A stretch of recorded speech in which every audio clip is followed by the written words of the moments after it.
Hi అండి. విజయ sweet హోమ్కి స్వాగతం. సంక్రాంతి స్పెషల్స్లో ఈరోజు బియ్యం పిండితో పప్పు చెక్కాలు ఎలా ప్రిపేర్ చేయాలో చూద్దాము.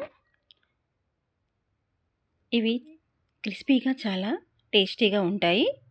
ఒకసారి ట్రై చేసి మీరు కూడా చూడండి. నేను 1/2 కిలో పొడి బియ్యం పిండి తీసుకున్నాను. మీరు ఇంట్లో రేషన్ బియ్యం ఉంటే పట్టించుకొని దాంతోనే చేసుకోవచ్చు, లేకుంటే బయట కొన్నదైనా కూడా పర్వాలేదు. 1/2 కిలో పొడి బియ్యంకి పిండికి 2 స్పూన్ల పెసరపప్పు, 2 స్పూన్ల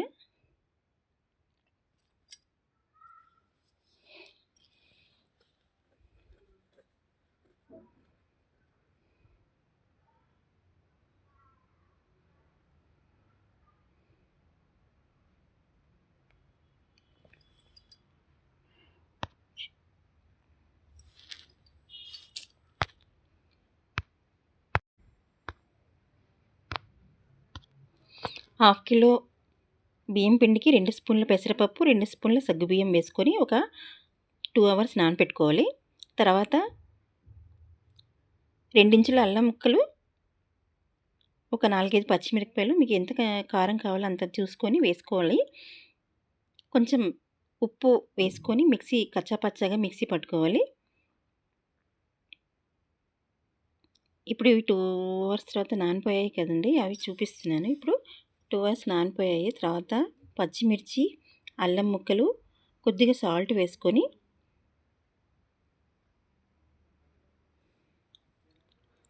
మిక్సీ పట్టుకోవాలి.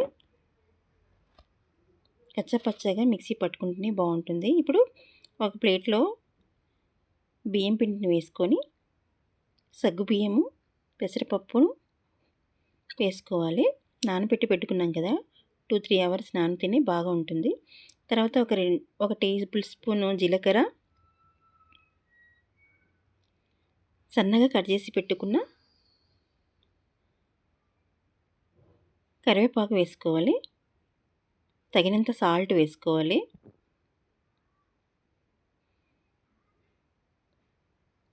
మనం కచ్చాపచ్చగా మిక్సీ పట్టి పెట్టుకున్నాం కదండి, పచ్చిమిర్చి, అల్లం పేస్ట్, అల్లము ముక్కలు, పచ్చిమిర్చి, అల్లం ముక్కలు మిక్సీ పట్టి పెట్టుకున్నాం కదా, ఆ మిశ్రమాన్ని వేసుకోవాలి. తర్వాత సన్నగా కట్ చేసి పెట్టుకున్న కరివేపాకు వేసుకోవాలి.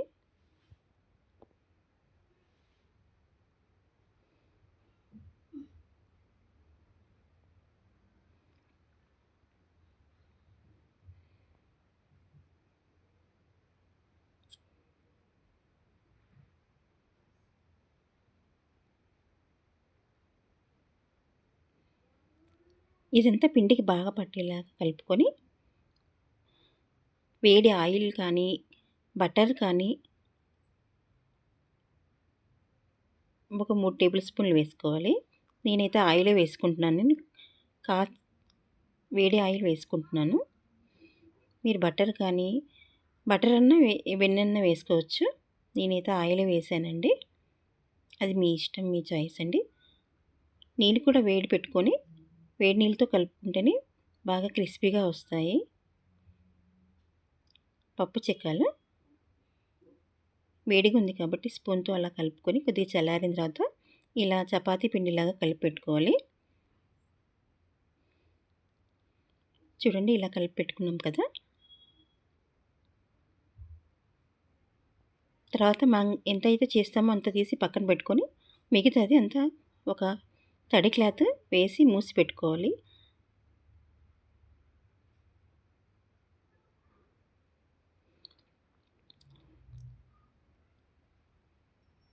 పిండి ఆరిపోకుండా ఉంటుంది. అలా తడి క్లాత్ వేసి మూసి పెట్టుకుంటే బాగుంటుంది పిండి.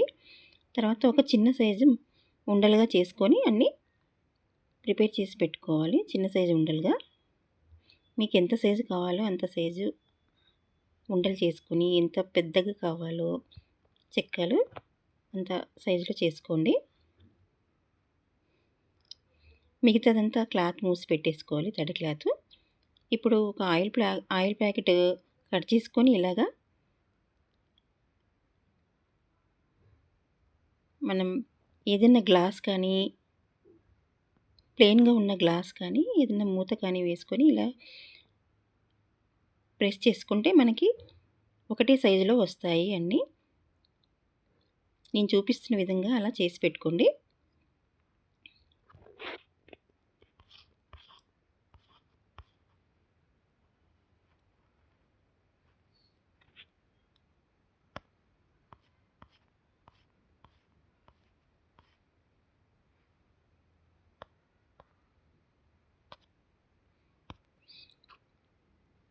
ఇవన్నీ ఒక ప్లేట్ ఆయిల్ ప్లేట్‌కి ఆయిల్ అంటించి ఆ ప్లేట్‌లో వేసి పెట్టుకోండి అన్నీ.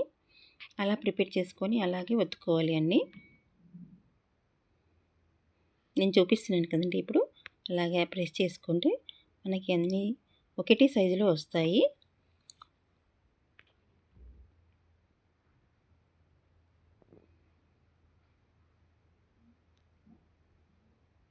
అలా అన్నీ ప్రిపేర్ చేసి ప్లేట్‌లో పెట్టుకోవాలి. తర్వాత స్టవ్ మీద ఆయిల్ వేసుకొని కడాయిలో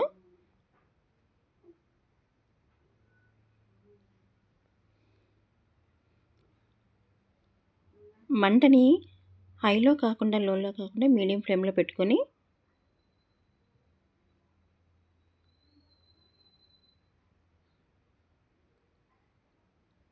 అన్నీ ఒకదాని తర్వాత ఒకటి వేసుకోవాలి.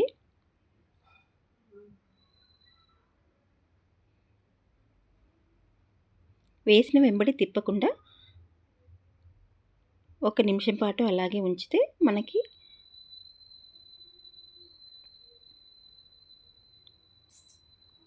రెండు వైపులా టర్న్ చేసుకొని బాగా ఎర్రగా వేయించుకోవాలి.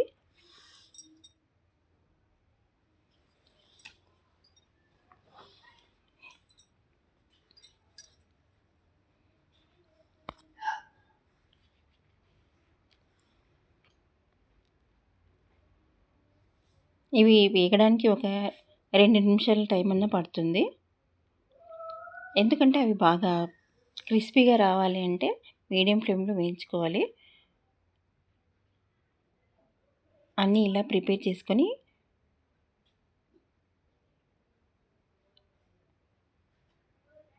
ఒక వాయి అయిన తర్వాత ఇంకో వాయి వేసుకొని కాల్చుకోవాలి పప్పు చెక్కల్ని.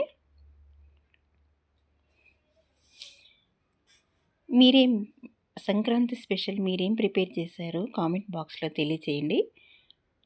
సంక్రాంతి అంటేనే మనకి పిండి వంటలు అన్నీ అరిసెలు కానీ కజ్జికాయలు కానీ ఇంకా చాలా ఐటమ్స్ చేసుకుంటాం కదండి. ఇవి పండగలప్పుడే కాకుండా మనం మామూలు టైంలో కూడా చేసి పెట్టుకొని డబ్బాలో వేసి పెట్టుకుంటే పిల్లలకి స్నాక్స్ లాగా కూడా పనికొస్తుంది. పిల్లలు బాగా ఇష్టపడతారు ఈ పప్పు చెక్కల్ని. మీరు కూడా ఒకసారి ట్రై చేయండి.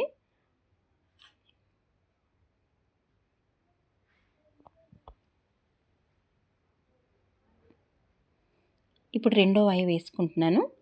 అవి కూడా ఇలాగే రెండు వైపులా కాల్చుకొని బాగా ఎర్రగా ప్రిపేర్